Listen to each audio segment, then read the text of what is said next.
Est-ce que c'est difficile de devenir facialiste? Alors, plutôt que de répondre sur est-ce que c'est difficile de devenir facialiste, moi je dirais est-ce que c'est accessible de devenir facialiste? Pour être facialiste, vous avez bien compris que c'était une expertise. On est spécialiste, experte en massage du visage. Donc il y a des connaissances à avoir. Mais vous êtes esthéticienne, ou esthéticien, vous êtes diplômé de la branche. Donc vous avez passé un examen d'État à un moment donné de votre vie. CAP, BP, Bac Pro, BTS, peu importe. À un moment donné, vous avez travaillé, vous avez des connaissances et vous avez obtenu votre diplôme.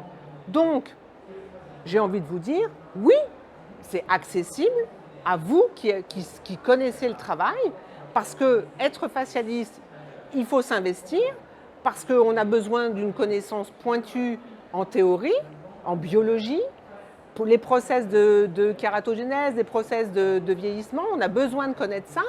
Donc, mais ça, vous êtes courageuse et vous avez obtenu votre diplôme, donc c'est quelque chose que vous réussirez.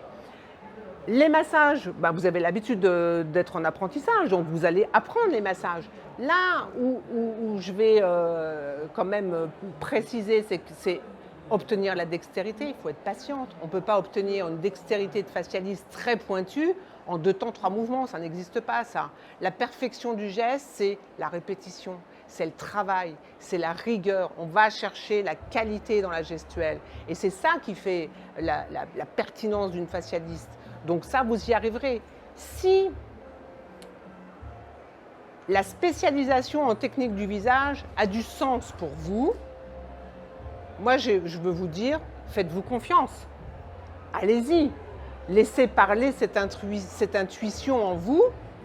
Allez vous faire plaisir pour pratiquer des techniques qui vous apportent du bonheur. Laissez de côté les prestations que vous n'avez pas envie de pratiquer. Voilà, je nomme pas, c'est chacun le sent à sa façon.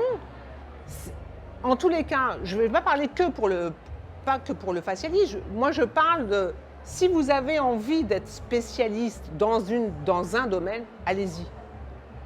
Devenez expert dans un domaine parce que vous aurez énormément de plaisir à travailler. Et je vous en prie, on a un métier mais tellement beau, mais enlevez vos contraintes, travaillez avec du bonheur, travaillez avec du plaisir. Ce plaisir, vous allez le communiquer à vos clientes et après, vous allez vous épanouir.